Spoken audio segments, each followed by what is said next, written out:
Loud. Hi, everybody. Welcome to April 20th, Tinderbox Meetup. You've got me, Michael Becker. Unfortunately, Mr. Bernstein is not able to make it today. He's got some personal issues that he's contending with and a paper he needs to write in the next 36 hours. So we're going to give him the pass for today. With us is a fairly small group today. Maybe we get some more people going around, but let's just kick things off. Typically, the way we run these meetups is we go around the room and new people introduce themselves. We don't have anyone new today, so that's fine. If we have a theme, we jump into that theme. And otherwise, we just generally go around the room and see what's on people's minds when it comes to tools for thought and idea making. So looks like we're going to have a free form day today. And so let's see what comes up. So let's go around the room. Anthony, what do you got on your mind lately? Moving to Vermont. But besides that, I've been working on a project researching a group called the Artland Club in Los Angeles, which was present in the 1920s. And I started collecting using, a wide range of tools, but I largely use Tinderbox to synthesize out the thinking behind what I'm collecting. And I don't think it's a book, but my colleagues now tell me it is a book. So I might be thinking about it in terms of book. But I basically have tried as a part of this process, I have started to really streamline my workflow. So essentially I'm using DevonThink to collect all the articles and periodicals, reference them in newspaper articles. And then once I identify sections that I want to think about, I will bring those sections actually into bookends.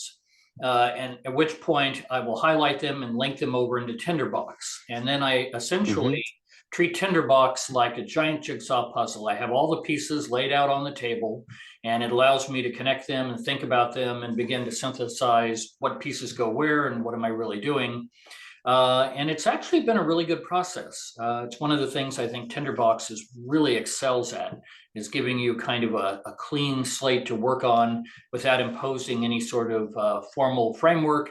But as you then begin to develop your research path and begin to understand the questions you need to ask and what you're trying to get out of it, then you can formalize up that framework, and it works for that too. So I'm very happy with that process. Awesome. Is there anything there you can show us? Because visuals are often kind of fun. And Sure. The Artland Club, what is that? Can you give us a URL or link? Is that a concept, a place? How do you research the Artland Club? They vanished long before there were links. So they essentially existed up until about the 1920s, mid-20s. In Los Angeles. Yes, I can tell you. Let me just get the screen back to where it belongs. So I'll share this out. Okay, so hopefully you see something. I never know. Essentially, the Artland Club was a club that was created by a group of individuals who were largely connected with the arts in Los Angeles.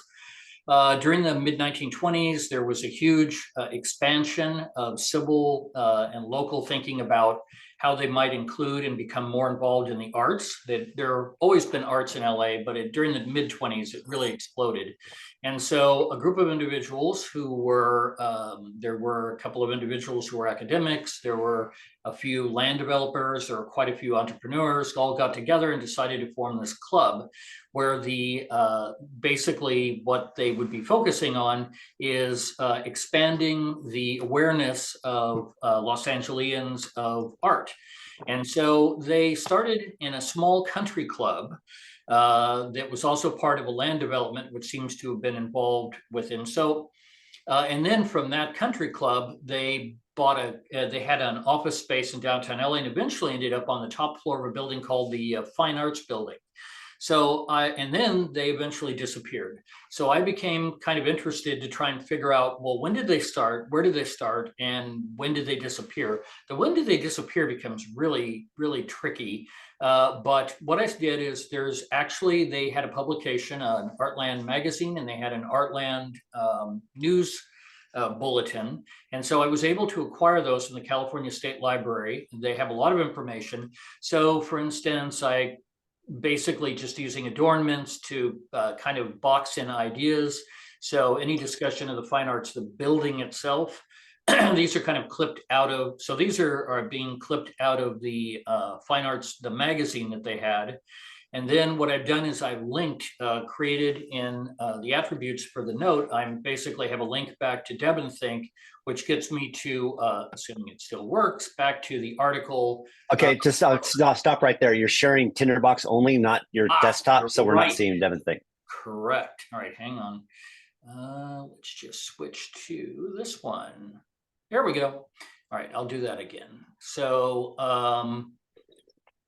yeah, so essentially these links tie back to either DevonThink or Bookends and DevonThink. It depends. I originally started just by putting the data in DevonThink and then deep linking. Since you can do that now with any sort of paragraph or section, and linked it into the articles themselves. So in order to try and understand the story, I had to break it up into pieces because there really is no real timeline about this. So I created an adornment that involves any articles or statements about the campus. So on top of having this building downtown, they purchased apparently this really, really large estate in West LA that happened to be adjacent to the country club that they first met in. So there's a connection there. And there are all these great articles about this was going to be this multi-acre giant art complex with, I don't know, an amphitheater, a museum, a performing arts hall, pretty over the top stuff. Kind of unclear where they would get the money for this, although they did have a lot of donors at the time. And what was interesting is I started working through this and reading the articles and kind of making notes, which I pop in places. It became clear that I wasn't quite sure they had actually built anything. It seemed like they had bought things, but they hadn't built anything. And then it turns out that they actually had built a few things, but they never really realized anything. And I think originally I had thought because they disappeared right around the time of the Depression, many things in LA stopped in the Great Depression, but they actually coasted past the Depression and made it a little further. But then I also began to try and capture from their magazine and other newspaper articles. I'm also using the California Digital Newspaper Archive, what they're writing about art and culture and how they're thinking about it. I wanted to capture some of their editorials to see what it is they're talking about, how they're conceiving of things. And as I went along, I started finding individuals who were, for instance, this was the dean of the School of Architecture at USC, was actually part of this club apparently. This other individual I don't have very much information on, but then there are a few that I have. This individual who wrote this about Los Angeles and the art world was actually a performer. And then actually on occasion, I do get some bigger bios and imagery. Carl Way was actually very important to Artland, and he produced the philosophy of Artland.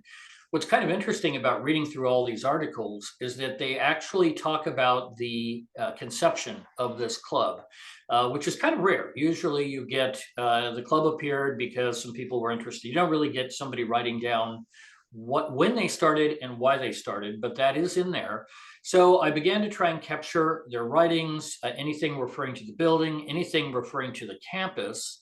And then there's things that were happening at the campus, which were interesting because, again, most of the researchers I know who looked at the Artland Club didn't appear that they were actually doing anything at the campus, but in fact, they certainly were. They had they hadn't built anything really. There was a small house that they used to parties and other sorts of fundraising events. But they really did concerts and various programs. They also talked a lot about when they would break ground. The summer home is what they referred to as the little cottage and housewarming. And then I just sort of tried to capture a feel of what they were doing. And then eventually they disappeared. So they moved to the Fine Arts Building in downtown Los Angeles, where they had a whole top floor and a large clubhouse. And then there were a couple of articles about them going out of business or being kicked out, which were rebutted by other members. And eventually they ended up in a place called Consul House. And then eventually they end up in another place called the Ebell Club, and that's in the mid-30s. And at that point, the trail grows cold. So I'm actually working with the LA Public Library a bit, a few people I know there, to try and see if we can figure out. So after they kind of disappear from written text, did they become some other club, or did they just go away, or did it morph into something very different? But at one point, they were extremely important in the Los Angeles art community. Their board members were also presidents of most of the large art colleges and schools. They had a lot of concerts, just a really interesting project. So I was doing it as part of a research project with another colleague of mine who's been researching the fine arts building. But like I said, a couple of people have said, no, you need to turn this into a book or a publication or something. So if I want to, I can, but that's what I've been up to, basically. So, so I love this. Really, really cool. Some thoughts and questions for you. So I see a bunch of words in there. Yep. Are those your words or the words of the articles? And how are you how are you distinguishing the two? These are all words of the articles. So Okay. the next phase, which I'm about to undertake, is to start adding notes that are my own about, they're really going to be about notes, how these connect together and what they mean. So this is what you're seeing is the preliminary point of collecting all this stuff and laying it out on the floor and figuring out where the pieces belong and what they're talking about. So from this point, then I will start going through and connecting things with using connections, and also adding my own notes as to what these mean or what I think they mean. So I like your point of the tinderbox is your jigsaw puzzle. So these are all the pieces of the puzzle. So you're right now you're putting all the edge pieces together and all the other, the similar color pieces together, is to help, kind of help you get it organized. Yeah, because as I started reading through their magazine, which was very informative, it actually talked a lot about a lot of interesting things. But it's all presented to you. You read an article, that's interesting. You read an article, that's interesting. How do they relate? Where do they go?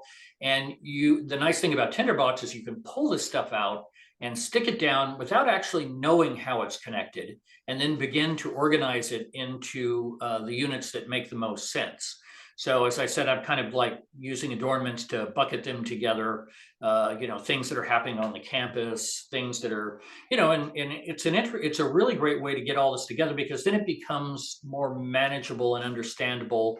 But you don't have to go into it like I have to have a plan to tear all this apart. It's like, nope, just put it in the places that begin to go together. Right. And so another thought or idea. So how do you see yourself, um and starting to add your own commentary or notes in relation to this? Like, what have you thought about that tactic, so that your commentary or notes are somehow get associated and linked with as you're going through this process? Good question. Well, in the past, what I've done is create a prototype, call it my thought or my note or my idea or Mm-hmm. something like that, and then give it some, different geometry, like a cloud or a circle or an oval, and link them to the various parts. Mm-hmm. That would be my first thought. I don't know. Do you have a better one? No, I don't. I think that's a good one. But for me, I guess my question is, from a mechanics perspective, and if you don't mind, let's toy around with this idea. If no one else minds in the conversation, maybe we can go down this rabbit hole a little bit. I'm a huge one for automation, Mm-hmm. where automation can be helpful. So, for example, if I were looking at that top note right there, some of the ideas that when I say top note, the Artland dedicates own grounds, Twilight Symphonic. So let's say you're clicking on that. Yep. I personally, I would really be a shy away from wanting to corrupt the text in any way in that main document. I want to keep that pure. Mm-hmm. So I wouldn't want to start putting my own ideas and thoughts in there. And yet I'd want to be able to have the note, any preceding notes get automatically associated with that. So what I might do, for instance, is I would take some of the action code that I've written, Mm-hmm. and I'd create a new attribute. Possibly I'd call it my notes, my thoughts, my musings, or Mm-hmm. simply just P note, like whatever Right. you might want to call it. And then I type a name in that. it could be as simple as note 1 or idea 2, or you could have it be a long string, you know. And then I would have Tinderbox automatically create that note for me, automatically link it to this note. And if that's something that people would like to on the call today would like to experiment with, I'd happily show you some, like, the quick and dirty way. I won't go down to the complexity to which I've done something like that. But if you want to play around with that idea, I can show you how to do that today. Yeah, sure. And anybody else have any other topics on their mind, or is that something we want to play around with? Yeah, go. Okay. So let me open up one of my files so I'm not having to make up code on the fly. So let's go ahead and we'll just play with your file. Where'd the Zoom meeting go? Where'd you go? Oh, you got to share your screen again, yeah? All right. Yeah, let's do it with your file. So yeah. All right. So I don't want to break this real one, content. just as a note. Yeah. So why don't you make a copy of it? It did take a minute to create, although it is backed up in multiple slots. Yeah, it doesn't. But to your point, there's no reason to. Bits are cheap. Storage is cheap. Exactly. Make a copy. Bits are very cheap. Okay, there we go. All right, let me share that back up. And again, this is totally impromptu, so bear with me as we stumble around in the dark a little bit on this idea.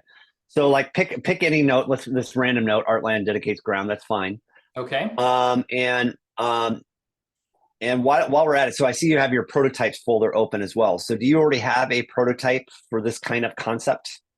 Like my notes or my thoughts? If not, let's go create it. So I've got organizations, persons, places, events, article, and then references. Okay, you want to create one called like P thoughts or P note? Okay.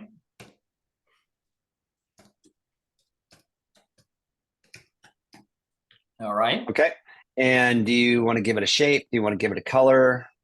Sure, I'm big on. You want to give it a badge? Let's go with the cloud. That seems appropriate. Well, except cloud geometry doesn't really work too great for. Let's just go with an oval. Oh, here we go. Lozenge. There we go. Okay. All right. And do you want to give it a different color, maybe, or? Yeah. By the way, on this note, for me, what I would typically do in this case is I hit Command 1. Oh, right. Of course. That works. And then pick your colors from the drop down and stuff like that. Yep. Ooh, sorry, I'm very picky about colors. Well, that's very garish. Yeah, no, go ahead. No, let's do it right. You can always, the nice thing is you can always go backwards too, right? But you can. I'm sort of a pastel person when it comes to these things. That's perfect. Okay. That's perfect.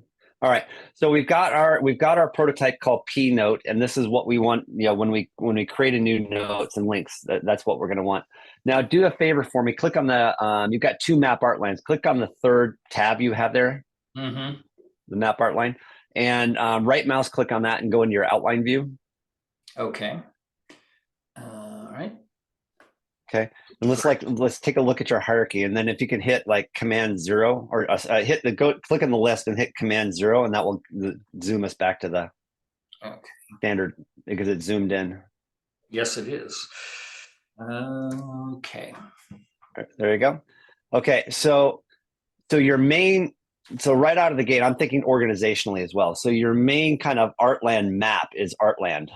Right. So for me, one of the things I'd like to do is I would want to change the Artland to Artland map, the title note there. So that way, because you might have another note down at some point you want to call Artland, or call it the Artland map folder.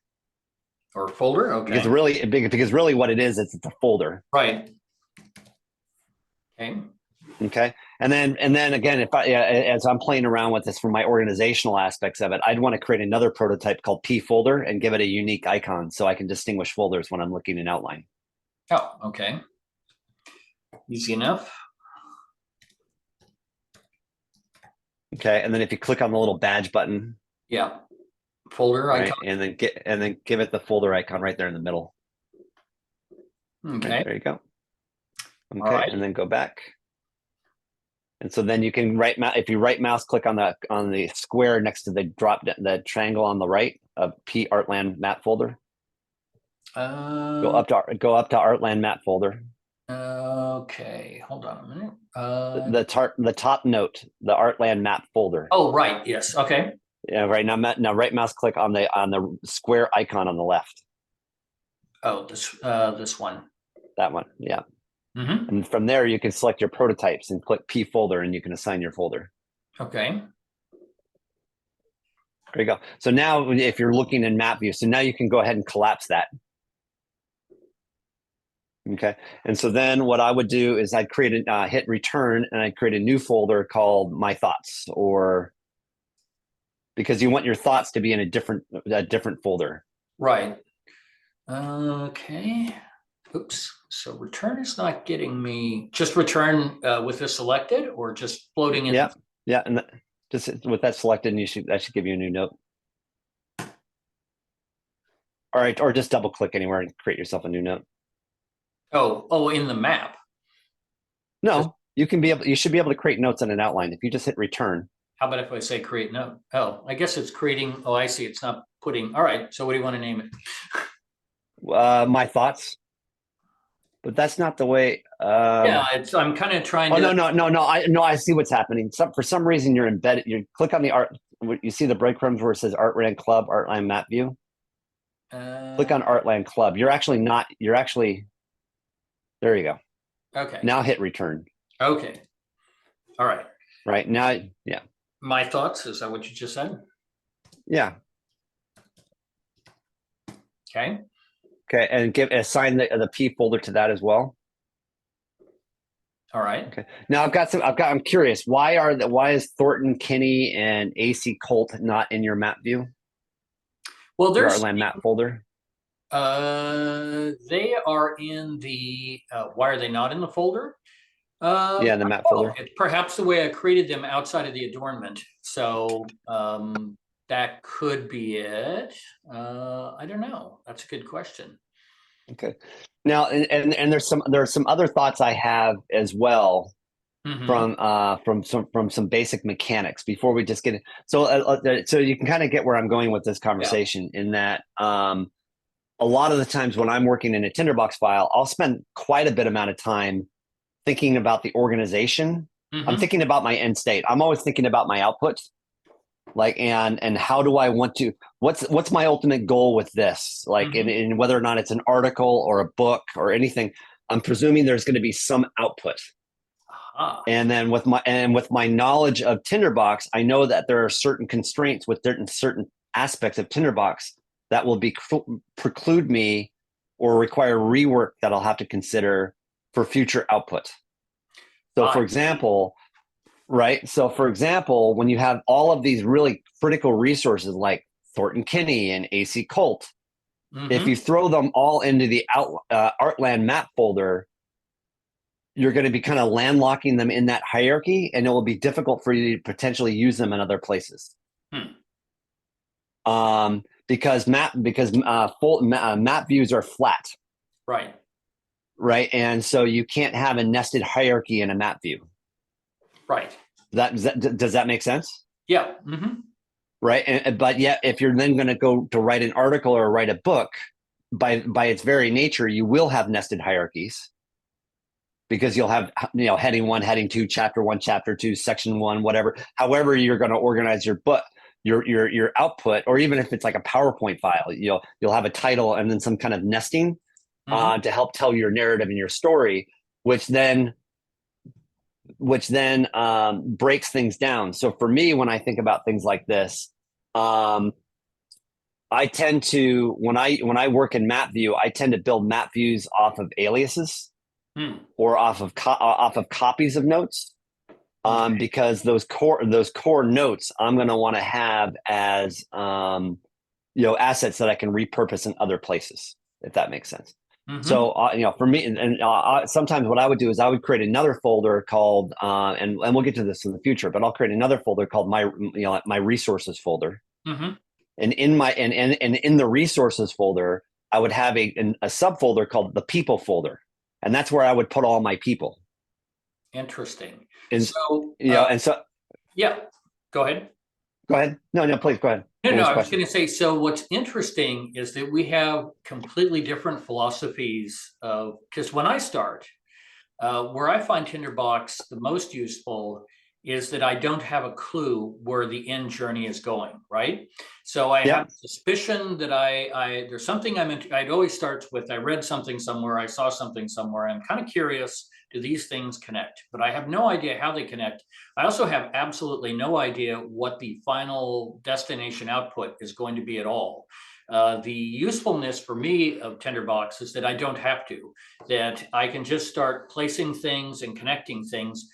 Although eventually, when it gets to the point where I'm really pulling together, then I really would have to start thinking about. So, I mean, your points are well taken. I would have to start thinking. Well, and again, I'm like you too. So I use Tinderbox in both ways, right? But what I found is because I know eventually I'm going to have an output, Mm-hmm. and I know eventually I'm going to need to deconstruct the map and move all these core assets in other places. Right. What I've learned is, at least for my workflow, I'm going to put that stuff in the ultimate in the generalized containers of resources. Mm-hmm. And then but yet I can still benefit from all of the pre-thinking map viewish stuff that Tinderbox gives me by using aliases or copies of those notes. Right. So I kind of think about it in both ways. The other way to do it too is there's no reason why you can't have duplicates, duplicate notes with the similar names, but the similar name things creates other problems down the road. So you can always think about deconstructing your map view at some point as well. But I kind of get heartburn when I see, even like in a small file like this, where there's these 5 notes just hanging out there in the middle of nowhere, because I know myself too, that can get really messy really quickly. And that messy is great, but then I also want to be thinking about, well, then how will I eventually clean that up? What's my house cleaning approach for eventually cleaning that up? And then ultimately, I know my house cleaning approach is that people end up in the people's folder, and buildings end up in the buildings folder, and news articles end up in the news articles folder, that kind of thing, or similar resources. Gotcha. Okay, but we can come back to that later. So let's go back to it. So now we've got a folder called My Thoughts. Yep. And we've got your Artland folder. So let's go ahead and open up your Artland folder. Or actually, no, go back to your prototypes real quick. Go back to the prototypes. By the way, you can also go back to Artland folder just real quick. Mm-hmm. You can also expand, and then click the Artland club. The nested tab there, yeah. Yep. And view outline view. View it in outline view, sorry. Okay. There you go. You can just open up the prototypes folder right there on the bottom. Oh, very good. Right, that's a faster way for me to get to. That's the way I think I get to prototypes that way a lot quicker. Well, on my list of things to learn from you is I need to do more in outlines. I realize it's actually a more powerful. I typically work in outline when I'm outside of Tinderbox, but Tinderbox has always been such a graphically wonderful playground that I haven't really focused on the outlines. But that's something I want to get better at. Okay. Now the other thing I'll do too, while I'm at it, if you can go up to the File menu. And or assume to go up to the Note menu, sorry, and click Create Separator. Yep, I know that one. Yep. Okay, and drag that separator just in front of just above prototypes. Okay. And then hit the Shift Tab key, and that will move it to the left, so it's not embedded under. Okay. There you go. And then double click on that and call it like Backstage or something. That's no. Go back to Artland. Yep. And double click on that on the separator. Okay. Or just or just go to the center and do it. Go to the center of the separator, or just give it a rename. Yeah. What do you want to call it? And then give it a name. Oh, give it a name. Backstage. Okay. Like Backstage. Right. Okay. Okay, and then click the Artland tab again, go back. So what that does too, then visually, when you're working in outline, this helps your brain to kind of think everything below Backstage, just ignore it, because that's the stuff like where your templates are going to be and your libraries are going to be and all of that. And that kind of helps you just kind of ignore those things. Yeah. And then you have, my thoughts, Artland, and now you can kind of see now too, like, why are those people keep just hanging out there? Right. When you get 10,000 notes in a file, not having those people, as I do in many of my files, not having just those kind of people hanging out there, that's where it starts getting really messy. Mm-hmm. So just to bear with me while we're playing with this, since this is a draft file, create a new folder called resources folder. Okay. Okay, let me go in here.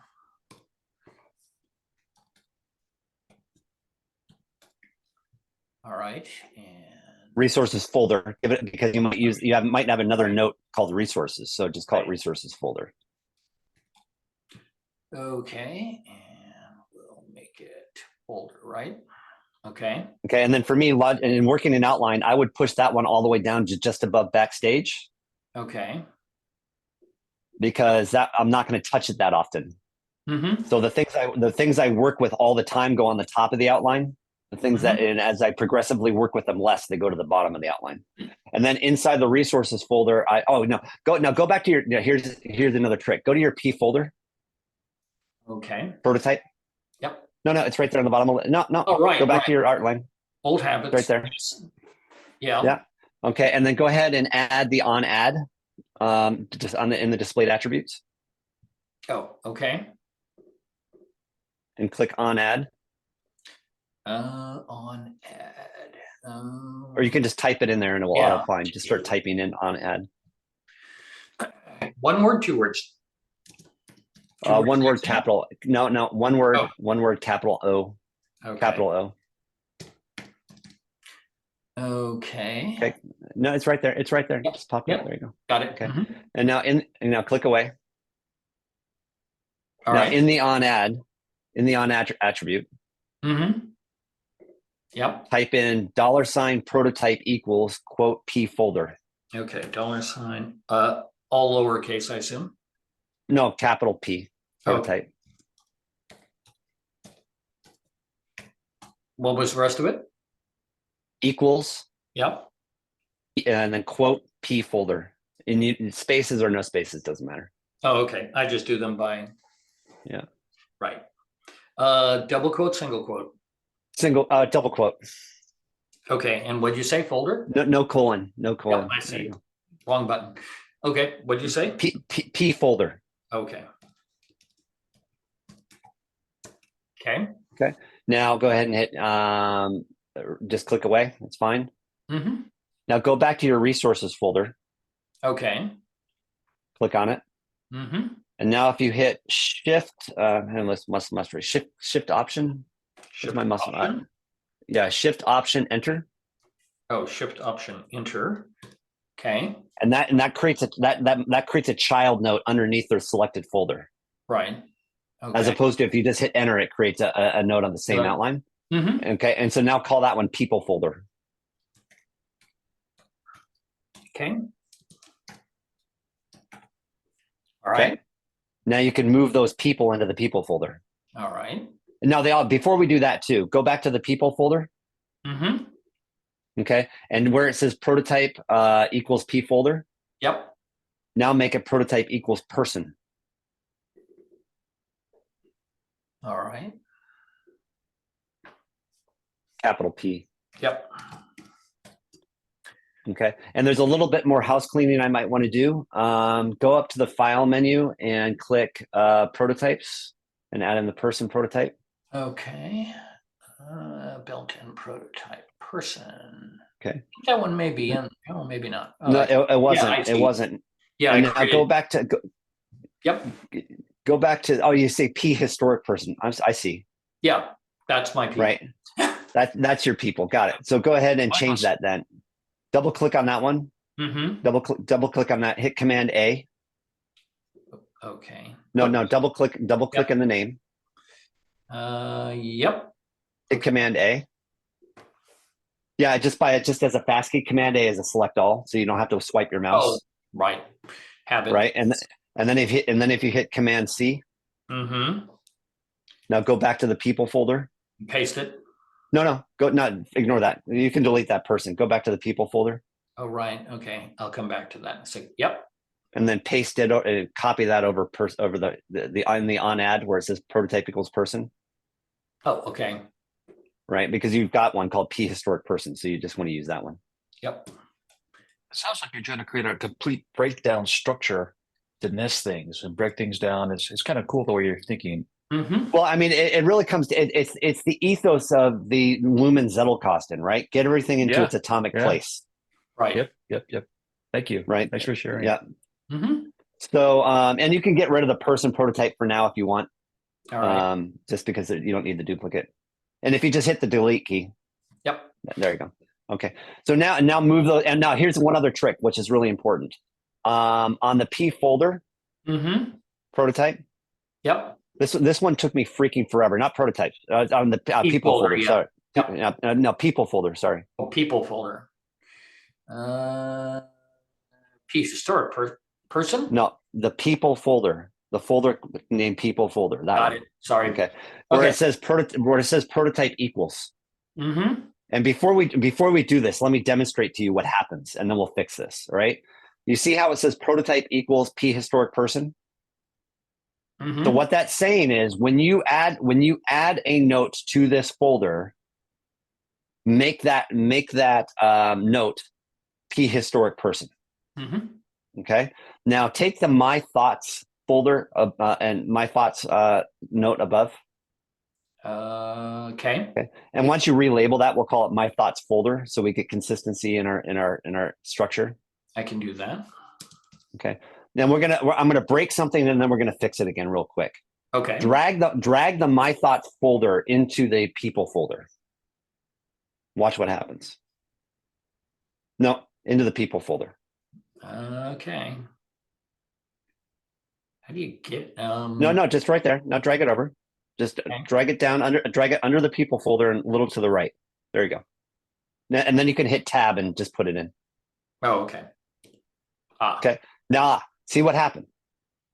It turned the my thoughts folder in, and it applied the P historic person prototype Right. because we had the equal sign. Right. Okay. That can become a massive pain in the butt when a file gets really big and you're moving stuff around, or if you accidentally tab a whole directory into another file. Mm-hmm. So let me go back and show you how to fix that. So Okay. move the my thoughts folder back out. Okay. Right there. See? And you can see how it turned back to a folder because we put it under the resources folder, and now it's a folder again. Right. See how we did that? Now, so go back to the people folder. Okay. And this is a trick that I use everywhere now. In front of the prototype where it says prototype equals, Yep. say prototype equals, and then the pipe. So shift Yep. the little pipe key just above the return. Yep. No, prototype. No, I'm sorry. Prototype pipe equals. Oh, all right.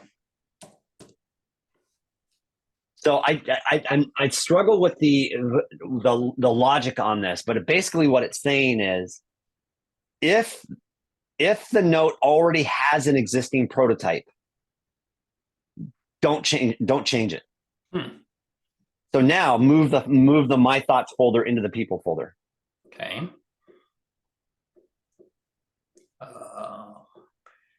We're trying. There we go. And you might have to tab it in again. See, didn't change because of that pipe operator.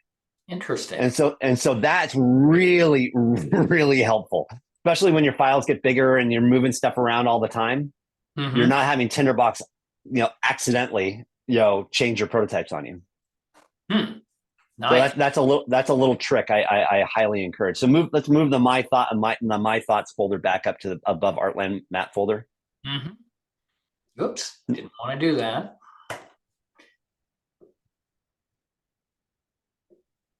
Come on. There we go. Well, close to almost up there. Nope, not it. And then hit Shift Tab. Shift Tab. Shift Tab. That moves it back up one level. Okay. Then you can collapse that again, and now you can move Artland map folder below my thoughts folder. Okay. All right. There you go. All right, and now let's take all those 5 people and put them in the people folder. Okay. Huh, No, I know. put them in. Oops. Undo. Yeah, I was trying to get to the undo. No, don't worry about undo. It will Okay. fix it. It'll fix it on itself automatically. Just All right. move it under the people folder. All right. Sorry, my mouse's trackpad is being That's all right. uncooperative today. Okay. All right. And then now, since you have them all selected, Yep. right mouse click on the little square Okay. on the top one. No, not that one. The Thornton. Yep. Hit P historic person. Okay. No, you didn't select it. P Oh. historic person. Oh, right. There we go. Okay. And then unfortunately what happened here is whatever the intrinsic nature of the badge didn't work. So go ahead and select all of those. Hit Oh, Command 1. It's okay. Hit Command 1. badges are only badges. Yeah, go to the number 4. I think it's the attributes inspector or properties. Click quick stamp. Yep. Type badge in the search button. Type badge. Oops. You can select it right there. It's the first one. Yep. Okay. And you see where it says assigned to this note on the right? Yes. Okay, so that's telling you that this note, for whatever reason, has its badge is not associated to the prototype. So on the left, where Okay. it says inherited person, go ahead and click that little button right there. Yep. That Okay. reestablishes the inheritance back to the prototype. Nice. Okay, and you notice it did it all it performed that function on all of the selected notes. Right. Okay. Yep. All right. So now we've kind of got a structure that's starting to evolve. Mm-hmm. That we'll want to play with. So now go to the I guess P article attribute or prototype. I mean. Okay. Yep. And by the way, if you want, you can sort prototypes by alphabetical order. Oh, how do you do that? Okay. Click on click on prototypes. Okay. And for me, prototypes is a folder too, so I would give it the folder icon. Oh, okay. Or better yet, click on the little plus button right next to that. Yep. And I give it some other icon. I give it the one that looks like the little bar graph or square graph. Square graph. Go underneath the life preserver. Under the light preserver. This one? I give it that one. So for me, that image shows like notes linking to each other. Okay. So that's the icon I use for that. I mean, you can always come up with your own. That's fine. So, and now, what were we doing? Why was I telling you to do that? Because I got myself distracted. Oh yeah.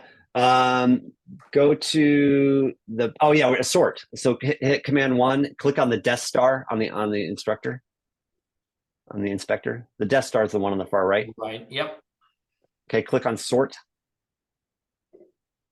Okay, and then in the first sort by, give it type in the search, type name. Oh, name. Okay. Just name. Name. Yep. Hit enter. Okay. Click away. Yep. There you go. All right.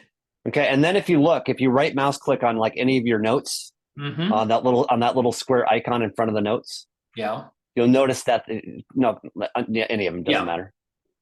You'll notice that the right mouse click. Okay.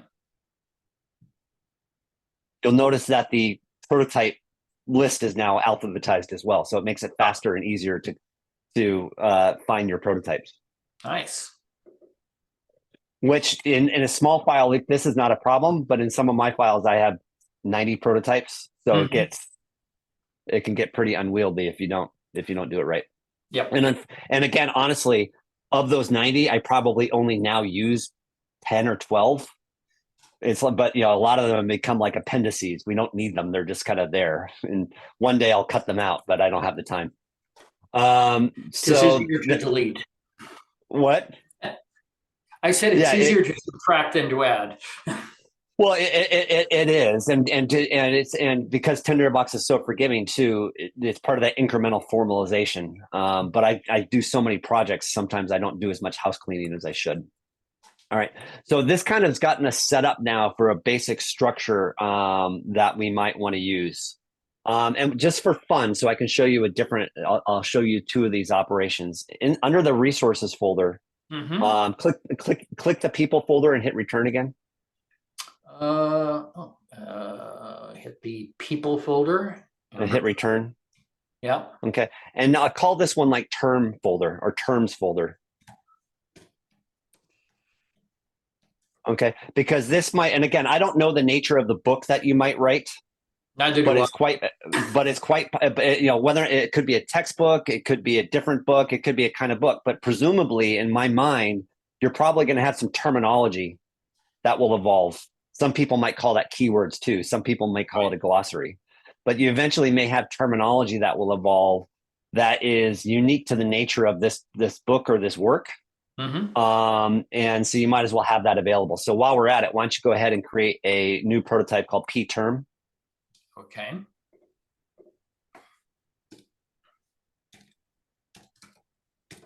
All right. Okay, and then click on the little icon, the little plus button there.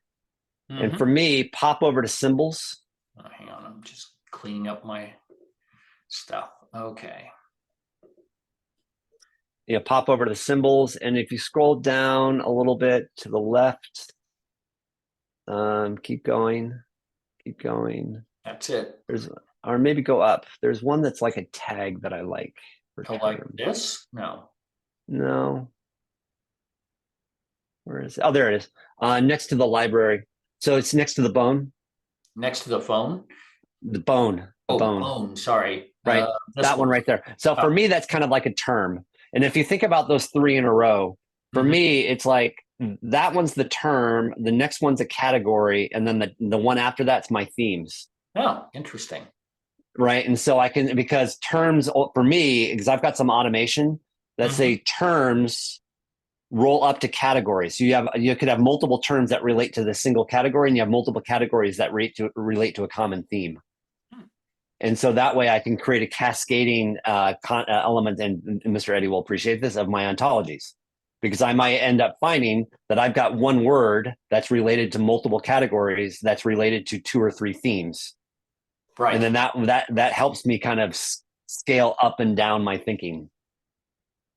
All right, so go ahead. So we've got our go ahead and double click on that. So that creates that. So we now have a P term. Go back to the terms folder. Okay. All right. Terms folder there, and you might as well change the prototype to P term. Okay. No, the on add. No. Oh, and sorry. And next. Sorry. Okay. Yeah, and then make sure to put the pipe symbol in. Right. Yes. All right. So the terms. Oh, yeah. P term. And we'll get the pipe in. Okay. Before the equal sign. No. Before the equal sign. Oh, sorry. Okay, and then while we're at that, go back to the P folder and add the pipe in front of P folder, so we don't have to keep doing that. In which one? P folder. Oh, P folder.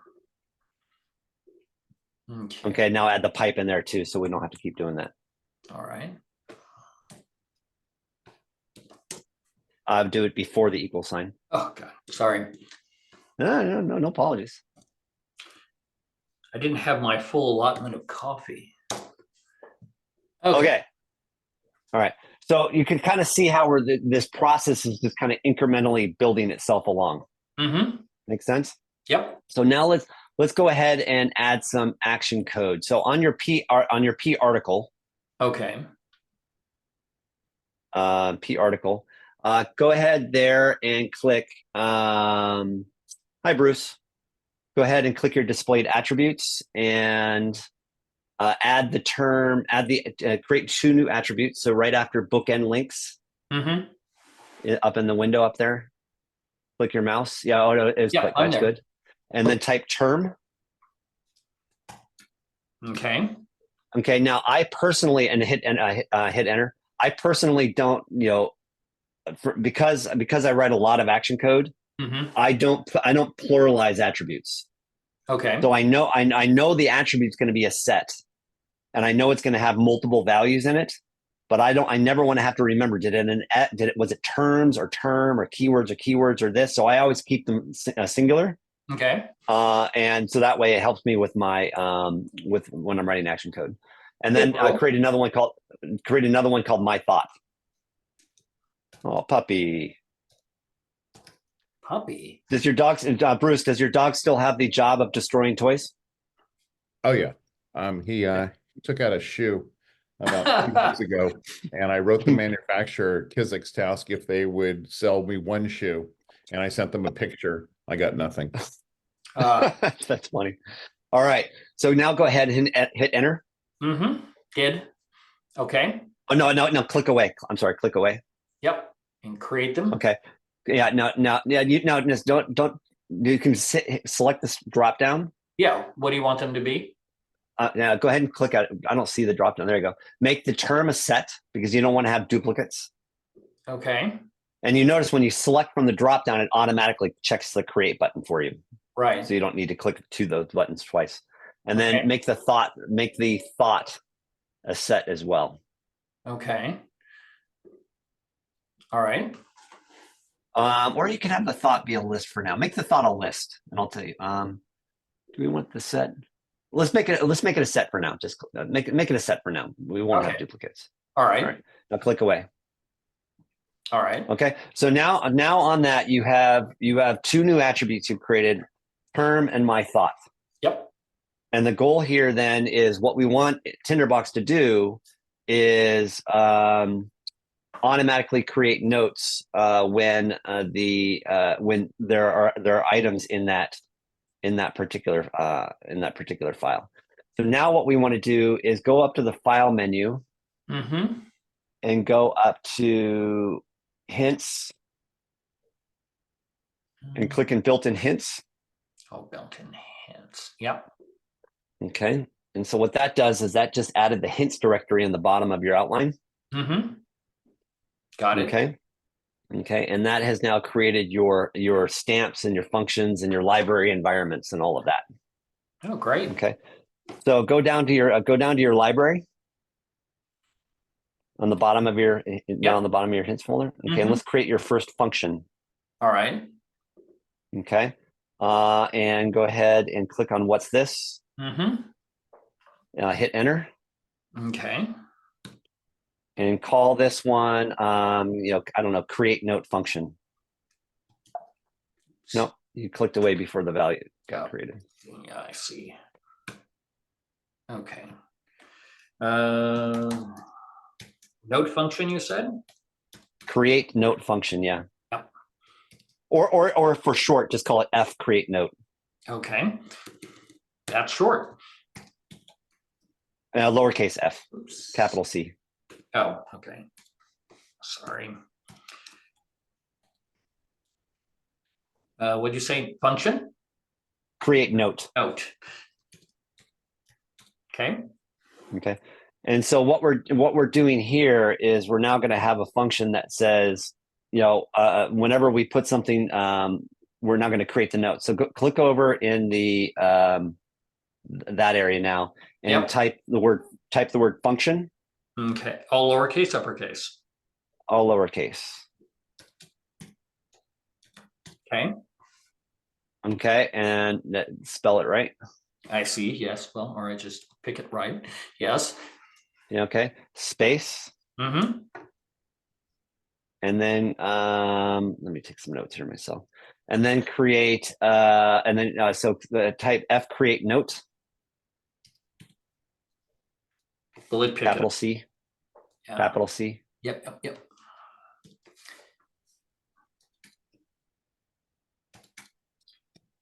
Okay. Okay, and then open parentheses, close parentheses, then an open curly back bracket, and then hit a few returns. Parentheses and the curly brackets inside the parentheses. Yeah, and no space after note. Right. Oh, this is not useful. Hang on a second. I'm gonna flip. Hopefully this doesn't blow everything up. Oh, it's still got a black background. Rats. All right, I was just trying to adjust it so we could see it, so I can see it. Okay, so I'm just gonna go and open in curly bracket, and what goes inside? No, no. Open parenthesis, close parenthesis. God, I'm drawing a blank. So shift 9, shift 0. Oh, yeah, that's what I had in there. So we have, oh, open, closed, yeah, All right. Now a open curly bracket. okay. Okay, and then hit enter a few times. You need to lose the space, right, between note and Yeah, we'll do that in a minute. We'll do that in a minute. And now a close curly bracket. Okay. All right, Okay, and then lose the space in front of the parenthesis. okay. Okay, and put more space in front of the curly bracket. Put more space in front of it. No, the other one. Here, yeah, okay. Yeah, you can push that all the way down to the bottom. So your function code exists between those two curly brackets. Okay, So anything that's gonna happen within that is gonna be what you're gonna work on. Now let's see if I can backtrack now to the simplest way to do this. Let me give me 2 seconds to see if I can pull up one of my old files here. Published. Glossary. No, that won't do it. Some of my files are more complex, and I want to find a great book. How about create? Link. Give me 2 seconds while I look this up. Folder. Not that one.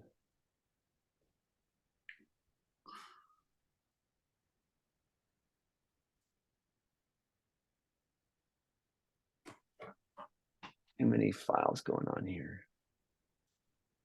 I just recently did this.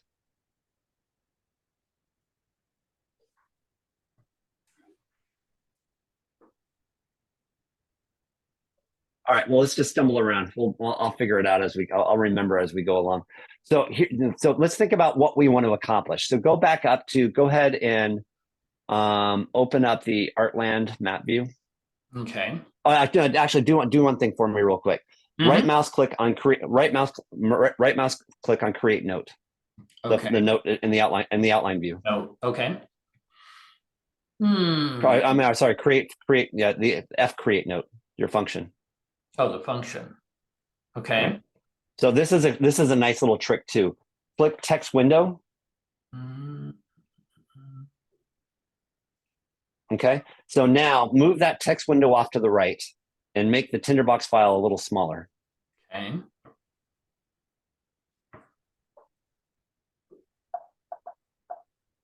All right. Okay. So and then move that up to the top a little bit. So what this allows you to do is to have your function window open while you're messing around with other stuff. Oh, that's handy. Right. And this is super, super handy when you're doing other kind of work, that if you want to be working on 2 notes simultaneously, like one thing you might want to do, and actually, let me give you another example of this. Open up the Artland map folder. And I don't know, randomly click on any of those. Okay. Okay. Now, if you right mouse click on that note, do the same. click open text window, do the same. Oh, handy. Yeah, move that off to the right. Now, here's the other handy thing too. Hit Command K while you're at is it K? Yeah, hit Command K while you're at it. Okay. The K. Nope, I don't know. Binged at me. Let me double check. How do I do that? Is it K or is it Shift? I got to remember my shortcut here. Let me see if I can figure it out from muscle memory. Yeah, okay. It's Shift Command K. Shift Command K. So click on the yeah. See click Oh, see how it collapsed the right. So do it in the text window. Okay. Right. So when you're looking at the note, what you care about is the text more than the attributes at this point. So that gives you more space to be able to do your thinking. And then while we're playing with, go to my thoughts, my thoughts folder. Yep. Okay, and by the way, and you have to change its prototype to P note. Okay. No, the on add. It's on add. Sorry, it's I on see. add to P note. Okay. And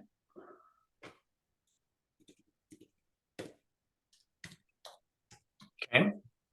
Okay, and now hit go back to click on My Thoughts folder and click Shift Option Enter. Okay. No, Oh, I thought I I did. did something. I did something else. All right. So I'm on the folder. Shift Option Enter. That creates a child note, and then Yep. you give it a name. And for me, I like prefixes, so I would type the word capital NT hyphen, Okay. and then call it like lowercase t Oh. Okay. or note hyphen, and then Okay. give it a note like my note, my name, whatever, Okay. or note one or note one. Okay. And I would put a space in front of it. So in front of the hyphen. No, in front of the hyphen. Oh, I see. All right. And behind the hyphen, same thing. Space. No. I'm sorry. Behind the hyphen, just behind. There you go. Okay. Okay. Right. So that way I know I can very quickly too distinguish that this note is one of my thought notes versus another note that has a different prefix. Right. Like for me, I would have created all of your article notes with ART in front of them because then I know that's an article. That makes sense. Okay, and then I've got other action code that facilitates that. So let's do a little bit more action code to play with this. Go to my thoughts folder. Mm-hmm. Okay, and then open up the window a little bit because we want to type more in the.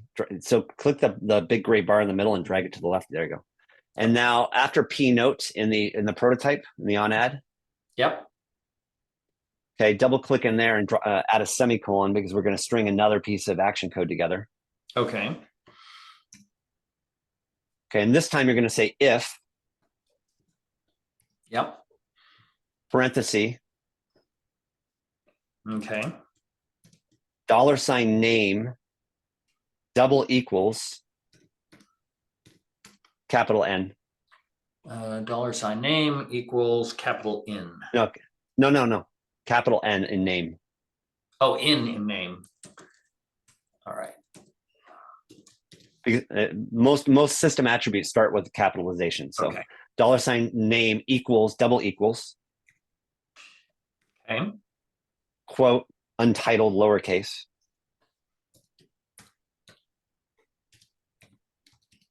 Okay. Quote close parentheses. So there, where am I missing a quote? Oh yeah. one quote, Yep. quote, close parentheses, just Yep. one quote. Yep. You have two quotes there. Oh. Okay. All right. Open curly brackets. Mm-hmm. $name Mm-hmm. equals quote. And then you would say capital NT hyphen space.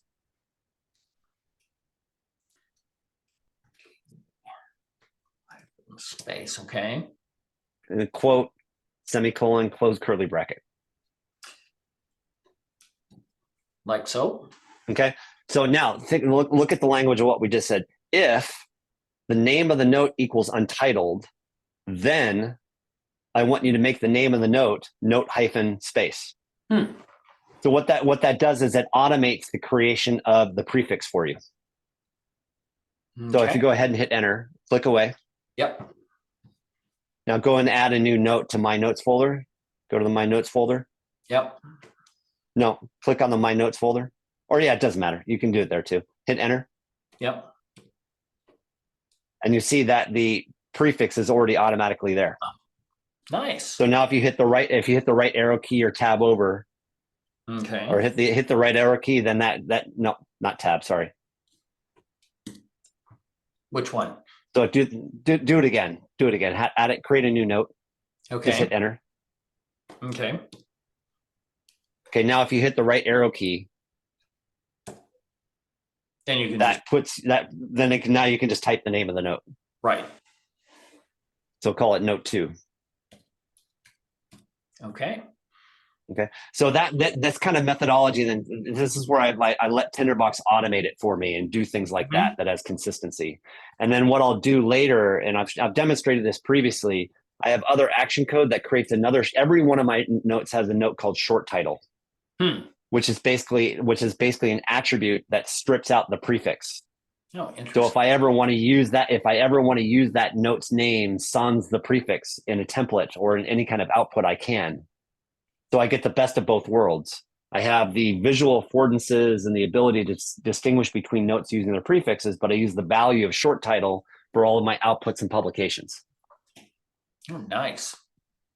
Okay. That makes So sense. we're kind of, yeah. So we're kind of working through this. Now what we want to do is go back to click on the Artlands progress extracts or any of those. Any of these? Okay. Yeah, click on that one. Mm-hmm. All right. Now, in the attribute term, Mm-hmm. why don't you type the word I don't know, building. Okay. Okay. Okay. Got it. And go ahead and click away. Yep, I did. All right, and let's do this too. And let me show you something else that's going to be interesting. What we might want to do is, so we've got our function created already, a place for our function, but scroll down to the bottom Of which? of your outline view, Okay. Okay. And click on open up the stamps directory. Okay. And there, create a new note called call it STM. You can call it STP or whatever you want for the prefix, like or S create note. Okay. Right. So that's your stamp for creating the note. Okay. Okay. And now open that up. And the reason why you want to do that is and open up the text window. I'm sorry. Okay. Create a text window for that one. Oops. Okay. Right there. You got it. Okay, now move that over to the right. Now here's why you want to, when you're experimenting with action code like this, what's the difference between a stamp and a function? A function is constantly running.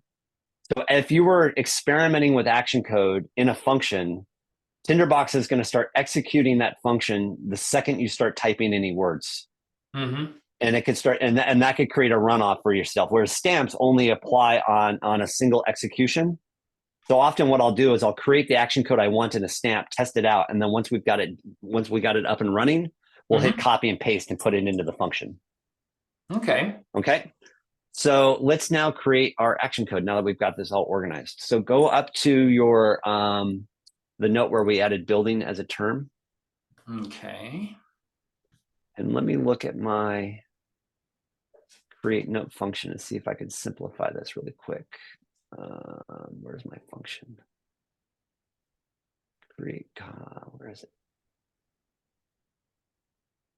Oh, those are templates. Sorry, I've got hundreds of notes here. Stamps. Okay, great. All right. So now in the create note stamp window over off to the right. Yep. Okay. Go ahead here and say $term. Okay. Okay. Oops. Okay. Dot each. Upper or lowercase on each? A lowercase because this is an operator. So $sign each. Yep.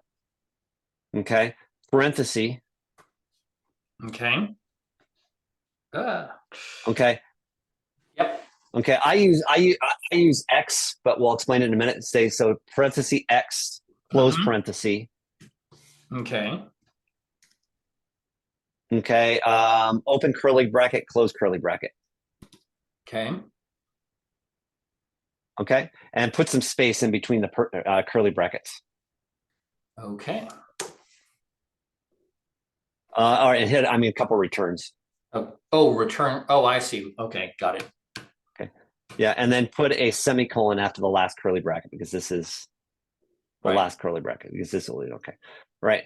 So what we're going to do is that's we're creating a container space for our .each operator. And to let you know, what we're essentially going to do is go back to, in your note where it says term building, Yep. put in another thing like, I don't know, Tall. architecture. Oh, all right. Yeah, semicolon architecture. Okay. Right. And so what we're saying is I've got a term called building and I have a term called architecture. Okay.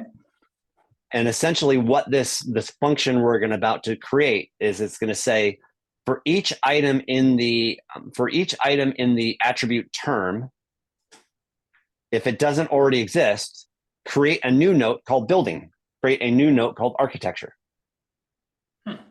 Right. And then I'll be able to link to it and I'll show you how this works in a minute.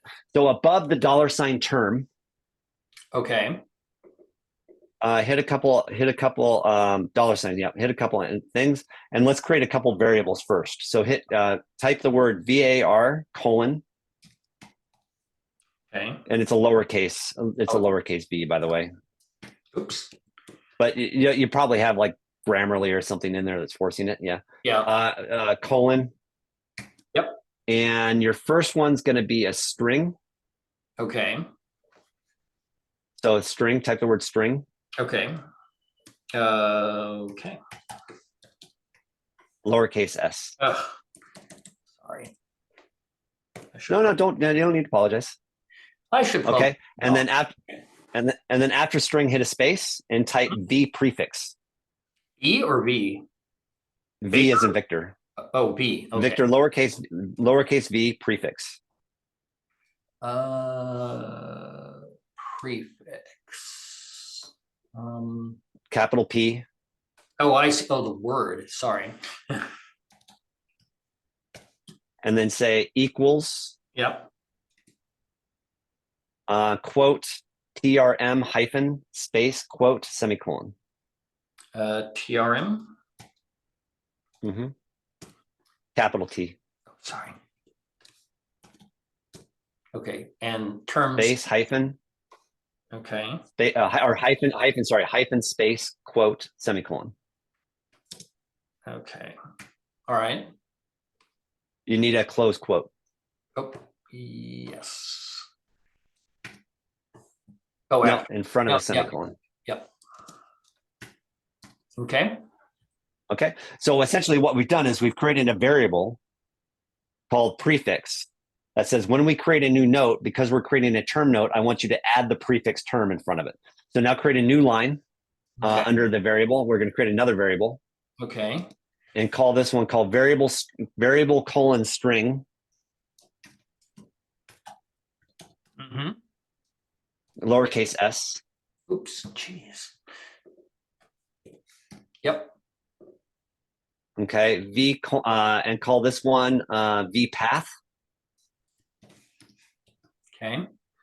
And make that equals quote resources folder.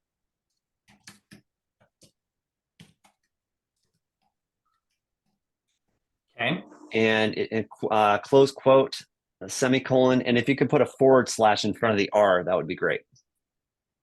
In front of the R. That's okay. left. Yep. No, the other one. The other one. The other one. Yeah. That other one. direction. Where the heck is the other one? It's the shift. It's the shift right next to the shift key under the question next to the question mark right. on the bottom of the keyboard. Bottom of the keyboard under the return. Got it. Yep. Oops, sorry. Okay, at least no, that's I can shift. Yeah. Okay. At least on an American keyboard, that's where it is. Okay. Now create another variable. Okay, hang on. I'm going to end the list to stop it. Or so I think I'm going to stop it. All right, never mind. I'll keep playing. Go on. Okay. Yeah. Create another variable. Yep. And call var string. Mm-hmm. And call this one a container, v container, lowercase s. Yep, I saw that. I'm fighting a battle against my technology. Okay, and what are we calling it?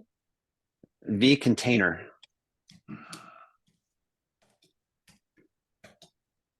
Okay.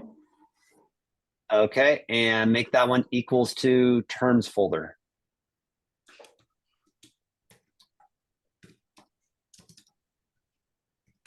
You need also a slash in front of terms folder. Not yet, but you need Okay. the quotes. But you Okay. need the quotes because it's a string. Right. Okay. Okay, and hit a semicolon. Mm-hmm. Okay, and do me a favor, move the path variable underneath the terms variable, underneath the container variable, because Tinderbox does things linearly, and so we want the container variable created first, and then after it, so on where it says resources folder. Yes. Okay, after the word folder, put that / in again, and then Okay. after the quote. Yeah. After the quote, put +v container. Oops. Yes.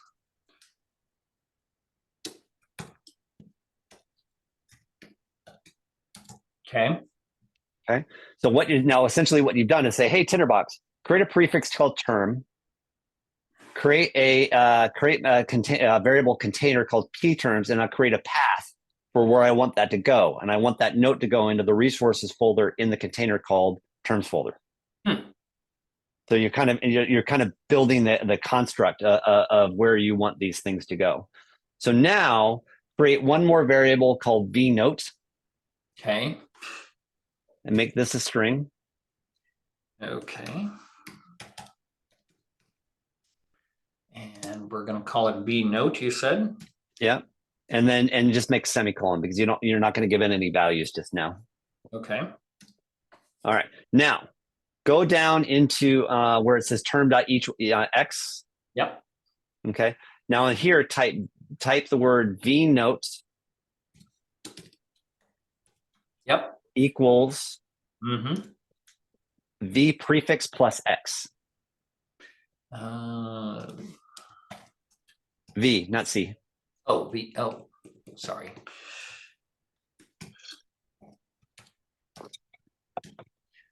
Okay. Prefix, what's the rest of it? Plus X.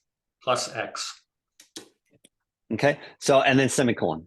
So and semicolon. So let's talk about what's going to happen here. So when we apply the stamp, we're asking Tinderbox, go create me these variables. And then we're saying for each item in the terms attribute, for the, the X being the first term, X being the second term, because dot each is a loop attribute. So I want you to loop through this function for every item that's in this set. So in this case, I've got two words what I'm asking Tinderbox to do is loop through this function twice. And what I want you to do is I want you to create a variable called vnote and take the name of the note. So the output, if you think about the output we're going to get is we're going to get term TRM hyphen space building, TRM hyphen space architecture. That's what we've asked Tinderbox to do just now. So then what we want to do is go hit return. Yeah. And this is where it's going to get really fun. Type the word create, lowercase c. Yep. And then parenthesis. Okay, and type vpath. Comma. Yep. vnote, parenthesis, semicolon. Okay. Okay. Okay. So now what do we ask Tinderbox to do? Every time you route through this loop, I want you to create the variable v prefix vnote. I then want you to run the operation create that creates a new note in the path with the name of vnote. Okay. So now, so go up to your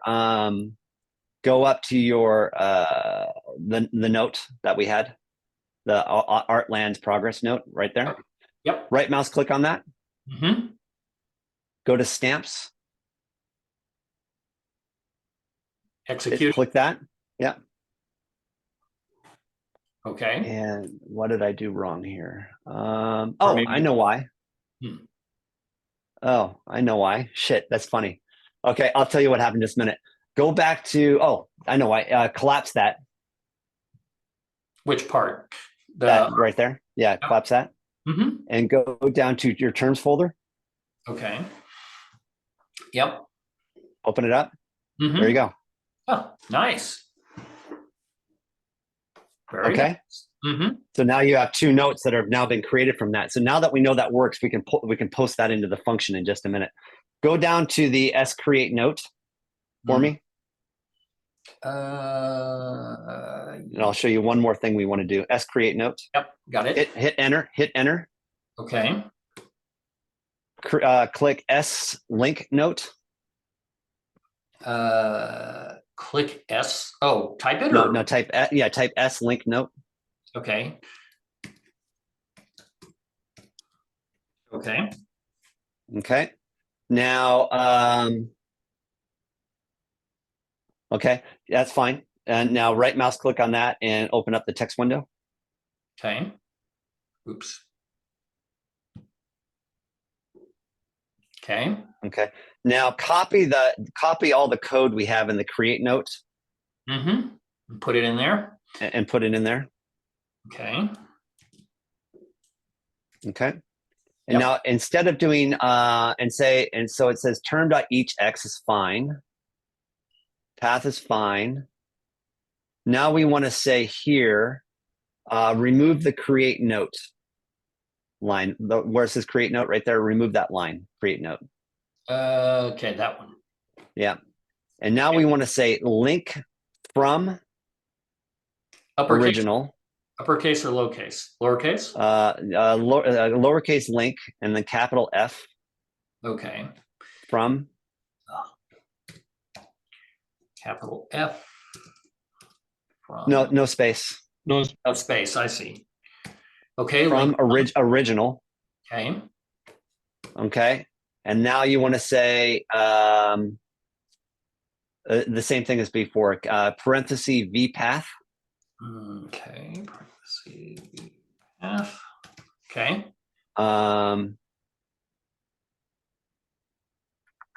No, I'm sorry, say v note. V note. Okay. And then type the comma v link type.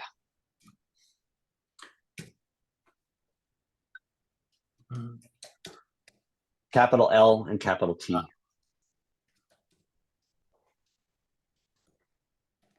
Okay. Okay. A close parenthesis semicolon. Mm-hmm. Okay. Now we don't have a variable called link type yet, so you need to create it. So go create a v string, variable string, link type, v link type. Yep. Oops. Too many spaces. String. Okay, and what's it called? Space, V link v type. link v link type. It's what you just created. Okay. Okay, and make equals, Mm-hmm. and then quote term, close quote, Term upper or lowercase? uppercase. Doesn't matter, but uppercase. Okay. Close quote, semicolon. Okay. Okay, so what are we telling Tinderbox to do now is for each item in term, I want you to link to the note called term. Okay. And I want you to apply the link type term. So go back up to the Artland map view and go find that note we had. Right mouse click and then right mouse click on it. Yep. Apply our new stamp. Okay. Now hit Command 7. Okay. No, click on the note. Click over in the text window. Sorry. Oh, the text window. Yeah. No, right there. Where the Artland note. Sorry, the text area of the Artland note. Oh. Okay. Where all the words are, right? Yes. Hit Command 7. Hit Command 7. Yep. And you'll now see that this note is linked to term building, term architecture now, I see. right? Now, here's something really, really fun. When you're in that mode of creative thinking, right, you don't want to get distracted by navigating all this stuff around. So you've created this new term, right mouse click over building, or not right mouse click, hover your mouse over building, the linked note. The linked note. Okay. Okay. Click on the term building. Yep. Just click on that once. Okay. Where on the bottom? No. Yep. Click away and click back. Okay. Okay. The bottom black line along the bottom of that term note that just opened up. Okay. Go mouse your now click on the bottom part of that note and then click there and then move your mouse. Okay. Now move your mouse. All right. Oh, I see. There's a. Oh, I thought I did it. Do it again. All right. You got to click another note and then click back. Okay. And then quickly click on that note, click on that, and then drag. Oh, and then drag. You want to click and drag. Sorry, click and drag. Okay. So now you've torn that open into a new window. Now type something really quick. Okay. All right. Because you want to capture your idea of what this term meant. Now close the window. Okay. Now go back to the Artland note. Go back to the Artland note. Okay. And now mouse over the word term now. The word term. Or term building. Yeah. Sorry. Oh, I see. There it is. Oh, right. Great. And so now you can like look up your terminology. Oh, nice. And edit your terminology and work with it as you're doing it. Okay. So now we've got a couple minutes left. Let's refine this. Go ahead and take the function. Go to the term create note, copy all that code you've got right there in the stamp. Yep. And paste that in the function that you have above. Yep. Hit paste. Now go back to the stamp for linking the note. I think I've got too many curly brackets. No, you don't. You're perfect. Now Okay. go back to the stamp for linking the note. Okay. Oops, come on, let go. No, not the stamp. You've got to go to the code. So collapse that window and go find that. It's probably behind something. Okay, let me get rid of that Or one. just collapse the Artland map folder. Okay. Go to your stamps folder. All right. All right. Go to the S-Link notes. Mm-hmm. Grab that code in there and copy that into the function now. Okay. Into this one, right? Yeah. Now hit enter. So you get a line break. Okay. Enter once more and hit paste. All right. So what we've now done is we've said Tinderbox on any of the notes that we want this function to run. I first want you to run okay, and do me a favor before we go to the top of the first bare string. Okay. Oh, top just of, in front of the first bare string on the top of the list. Okay. All the way up, right? Hit enter twice. Hit the up arrow once. Yep. Hit the / twice. You're going to create yourself a note. Okay. And they say creates new note.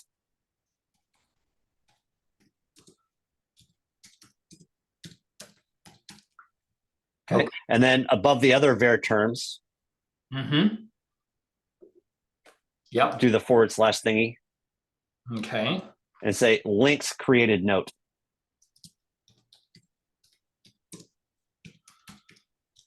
All right, because now you've left yourself some breadcrumbs in the future when you want to figure out what the hell you just did. That's always good. Okay, so now you've got this function. So now go ahead and copy the f create note above there, the term f create note right above the function. Just copy the f create note in the parenthesis. This one up here. Yeah, but you don't want the word function, and you don't want the curly bracket. You want but that. you want the parentheses. You want the parentheses. Okay.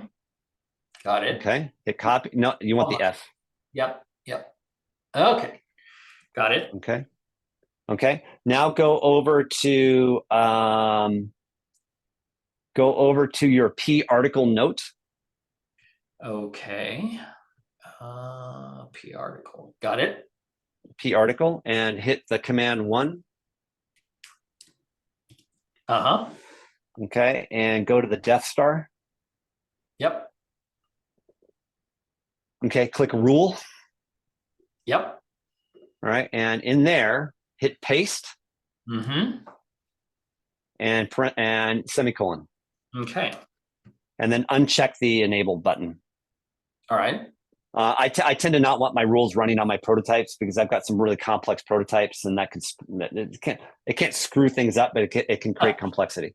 Right. So now what we've just done is we said, hey, Tinderbox, please run this function on all of the notes that are P article. And I'm telling you now, this is going to work fine until you get to about 3,000 to 4,000 notes in the file. Yeah, that And probably then once you get to about 3,000 to 4 notes in the file, call me and I'll give you all the ways to optimize this. Once you get to 10,000 notes, having this function run on every note can create overhead that's unnecessary.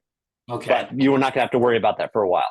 No. So now this is constantly running on every note. So now go back to your Artland map folder Okay.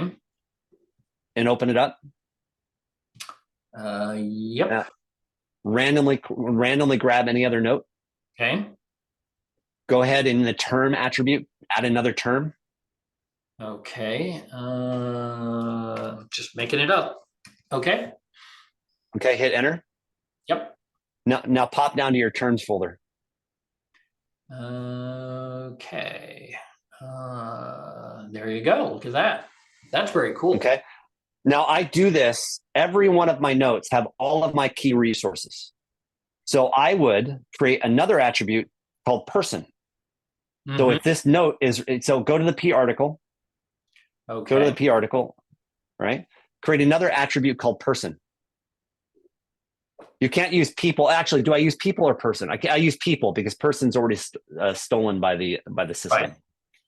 Right. Create it called people. Yep. Okay, hit enter. I create another attribute, and I create another attribute for you called building. Okay. I think we already did that. No, we created it. I want an attribute called building. Oh, all right. Yep, I got it. Okay, hit enter. Mm-hmm. Now click away, Okay. and I guess people would already been created. All right, go ahead and click that and create it. Make it a set. Okay. All right, click away. Yep. Delete the people one and create a new attribute called person. Okay. It's person that's not taken.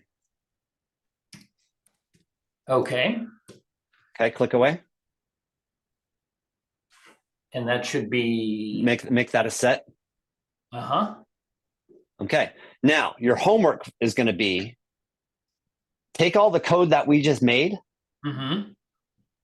and now make it and change the values for your variables from like terms folder to people folder to person folder to Okay. building folder. And now what you've been able to do is you're now going to be able to tag every one of these articles with the name of the building that this was related to, with the name of the people, with the name of the people that were related to this article. Okay. Right. So in the future, you can then later go down to AC Cult and say, what articles was AC Cult related to? I like it. What articles was AC? What buildings was AC Cult associated with? Right. And so by doing it this way, you're also getting this next kind of secondary layer of research. Right. Because as you're autonomizing that note, you're not just reading it and creating your own thoughts. You're also creating more notes and more metadata associated with that article. This article is associated with these 5 people, these 4 buildings, this time frame. And then you can start building all of the stuff you know about all these different people. Now, we didn't get to we could do the same thing, by the way, for your thoughts. And if we want, we can take another 10 minutes and let me give you an example of how to copy that. So go down to your create note. And I've optimized this a lot. So change that one to create note term. This one I'm on? Yeah, change that name to create note term. Okay. Okay. And in the function itself, change the function name to create note term. Okay. And over in the P articles prototype, Okay. P article prototype, change the rule to create note term in the right there. Okay. Okay. Now go back and copy the create note term note. Okay. The create note term note in the library. Oh, In your library on the bottom of the outline. Mm-hmm. Copy that. No. Oh. Copy the note itself. Oh, the note itself. Okay. And then hit paste. Oh, okay. All right. Now change that one to create note my thoughts.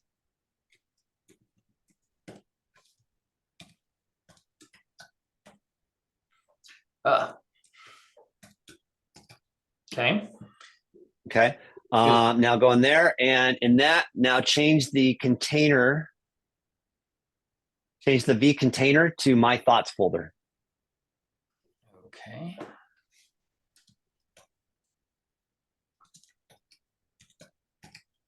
Okay. And down in the linking to, Okay. change the terms folder to my thoughts folder. Down here. Okay.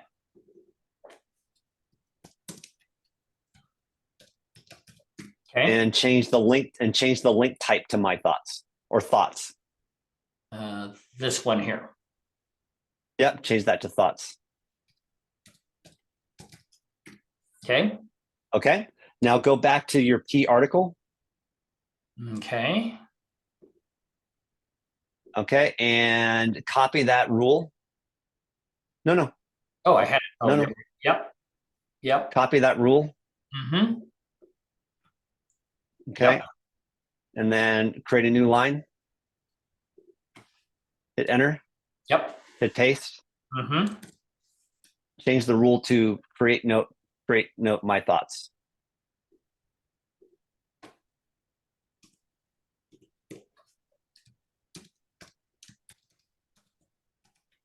Okay. Okay, now go back up to one of your articles. Okay. Oh, you know what? Actually, no. We need to go back to the my thoughts rule real quick. Okay. No, the library. Go to the library, not the rule. Sorry. Okay. Whoops. Okay. Okay. Your thoughts aren't in your resources folder actually, so your path is going to be wrong. Oh. Okay. But that actually doesn't matter. We can fix that later. Okay. Let's just make this working. Go back up to go randomly grab one of your notes. Yep. And type in the my thoughts attribute. Oh no, I'm sorry. Go back to the library. I screwed something up. Or I screwed something up. Click on that. Mm-hmm. Click on that. And where it says term.each, Term.each. Yes. change it to my thoughts.each. Right? Because we're not interrogating the thoughts direct folder or term attribute. We want the my thought attribute. So this should be dot my thoughts. No. It should be term my thoughts dot. Oh, instead of term. Got it. Yeah. Okay. Oops. Sorry, would you change the prefix as No. Sorry, my thought. That's why we don't do S's. There you go. Okay. My thought. Okay. And then go back to the other one first, to the term dot that one. Change it that also. one. Yeah. Yeah. Okay. I'm sorry, Art. You had a question? Yeah, I was going to ask, wouldn't some- you change the V prefix value as well? Yeah, you would. Oops. And change the V prefix value to why does your V prefix value have 2 X's? Oh no, you're good. Change where it says V prefix term. Mhm. Change that to no in your variable. Okay. The V prefix variable. Yep. You have a term hyphen. Make it note hyphen. Okay. NT hyphen. and then Okay. do it down. Not note, NT. Oh, NT. Remember our prefix is, Got it. and then do it this with the other one too. Okay. Now we should be good. All right, and I'll show you what. And no space. Yeah, no space. Now go up to one of your notes. Okay. All right, and well, you've got your displayed attributes collapsed on that note. You can hit Shift Command K to open it up if you want, Or just hit the caret. or just yeah, or just, all right, and then put in a thought. Okay. In my thought, put in a note. Like, Okay. or no, like good idea, or remember this is the name of your note, Oh, not I a see. term. All right. Okay, semicolon, and then just type good idea too. Okay.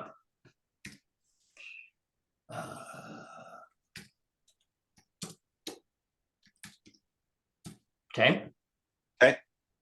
Click away. Yep. Now look down at the bottom. Ah, I see. It's already linked. It's already created those notes. It's already created those notes for you. Now you can open one up. Mm-hmm. Right mouse click over one of them.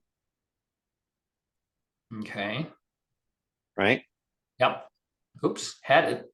And you, yeah. Or you remember you can right mouse click and tear it off. Right. And you can float it. Yeah, and float it, and then you can actually capture your thought and your idea while you're interrogating that note. Why don't you do some typing? Okay. All right. Okay. And now you capture that and go back to doing your analysis. Nice. And now go down to your resources folder. And this is where we might want to change something really quick while we still got each other. All right. Okay. You'll see, remember I told you about that problem of writing code in a container versus a stamp in a library? As we were writing the stamp code, Tinderbox was dutifully executing the my thoughts function before we got it completely written. So it ended up creating a bunch of crap because we hadn't properly written the code. You see that? Yep, I do. Okay. And you can even see where it called it my thou folder. Right. And you've got a my folder and you've got an M folder. Right. So that's where the danger of writing your function, having an active function assigned to a prototype as you're writing it can be can get tricky. Yep. That makes sense. Now go back to your my library, and we can wrap this up soon. Okay. Go back to your my library. Click on the create note, create note my thoughts. Okay. Okay. And we don't actually want, so where it says vpath equals resources folder. Okay. Delete the resources folder and the /, but leave the original /. Okay. That section, yeah. Delete, yeah, and then do it the same thing down below. Okay. Okay. So what we're saying now is we're saying I want the path of my thoughts to actually be on the root, not on the resources folder. Got it. So now if you scroll back up to the top of the outline view, you'll now see your thought, those two thoughts, good idea and good idea too, have now been created there. Great. So now go randomly click another note. Okay. And create another thought. Okay. Now create two thoughts. Okay. Create one thought called whatever. Yeah. And then hit colon and create another thought called good idea. Okay. A colon. Yep. Or semicolon, sorry. Semicolon. Colon. Okay. Good idea. Now, here's another little trick about what we've just done here. Now click away. Okay. Now, if the note good idea already exists, it won't create a new one. Okay. It will link, the way this code works, it will link to the existing note good idea that already exists. So and you'll see another thought has been created. So that way now you can start associating your thoughts to multiple articles. You can have a thought called good idea associated to multiple articles. Now, if you go click on good idea now, go click on note good idea. Yep. No, no, the note Oh, itself. the note. Go up to my thoughts. Go up to the note, good idea, and my thoughts. Yep, And now look. Go look at the outline links. I see. This note, good idea, is linked to these two different articles. Nice. Okay. I like it. Now this code will work with you well for you for a while. Mhm.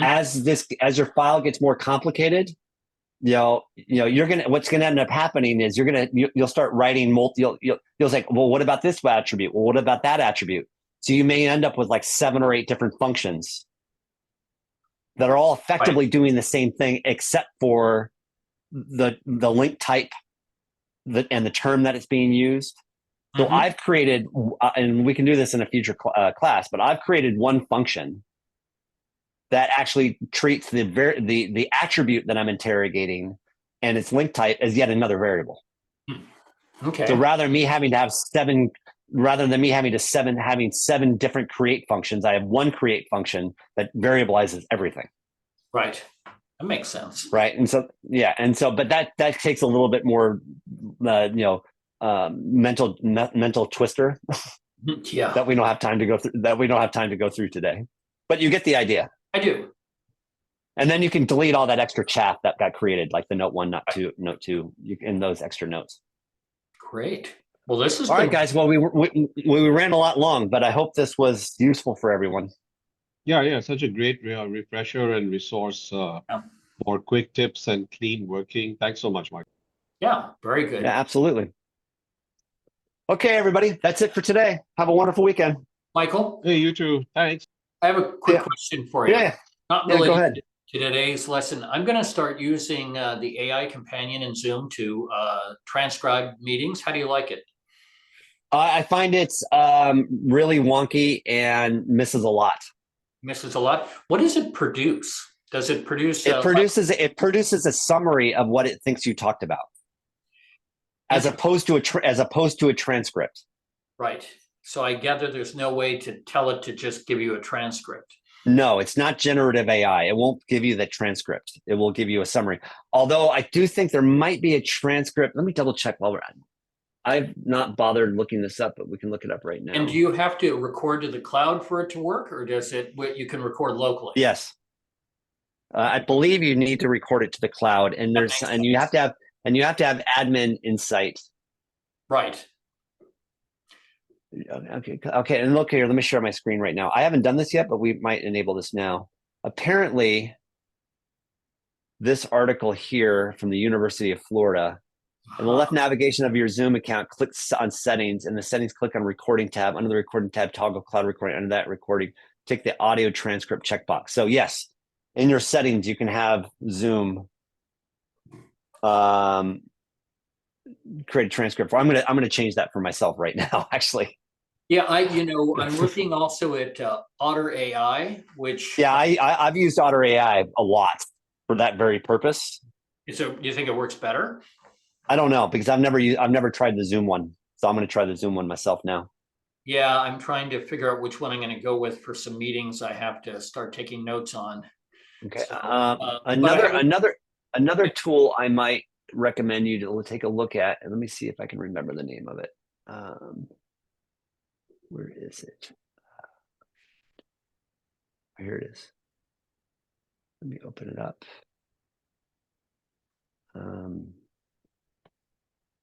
Where is it? That's it. Backtrack. So this is a great tool. Let me find it before I tell you what it is. You'll get the impact.